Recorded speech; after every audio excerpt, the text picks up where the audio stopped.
L'histoire de la guerre d'indépendance d'Haïti est un récit passionnant de lutte pour la liberté et l'émancipation qui a abouti à la première nation indépendante dirigée par des anciens esclaves en 1804. Napoléon Bonaparte a joué un rôle crucial dans cette histoire en tant que leader de la France, mais son ambition impériale et ses actions ont finalement contribué à la défaite française et à l'indépendance d'Haïti. Au XVIIIe siècle, Haïti, alors appelée Saint-Domingue, était une colonie française prospère produisant d'importantes quantités de sucre, de café et de coton grâce au travail forcé des esclaves africains. Les conditions de vie et de travail inhumaines ont conduit à des tensions croissantes entre les esclaves et les colons français. En 1791, une rébellion d'esclaves a éclaté, menée par des figures emblématiques comme Toussaint Louverture, un ancien esclave et un chef militaire talentueux.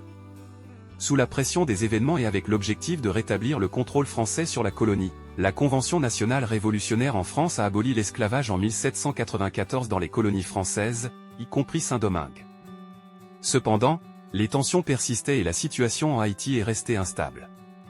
En 1802, Napoléon Bonaparte, alors premier consul de France, a envoyé une expédition militaire sous le commandement de son beau-frère, le général Leclerc, pour rétablir l'autorité française et rétablir l'esclavage.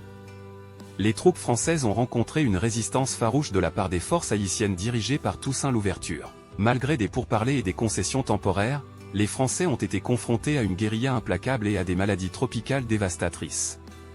En 1803, alors que les forces françaises étaient affaiblies, Napoléon a décidé de vendre la Louisiane aux États-Unis dans le cadre de la Louisiana Purchase, ce qui a réduit son intérêt pour Haïti.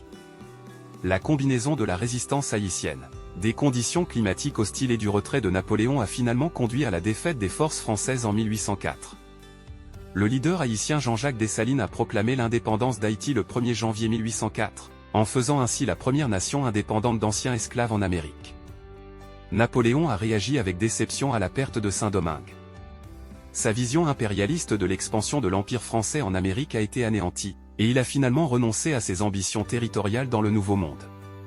Cet échec a également contribué à affaiblir la position de Napoléon en Europe, car il avait engagé d'importantes ressources et troupes dans la tentative de reconquête d'Haïti. Cette série d'événements a eu des répercussions importantes sur le destin d'Haïti en tant que nation indépendante et sur la chute ultérieure de Napoléon en tant qu'empereur de la France.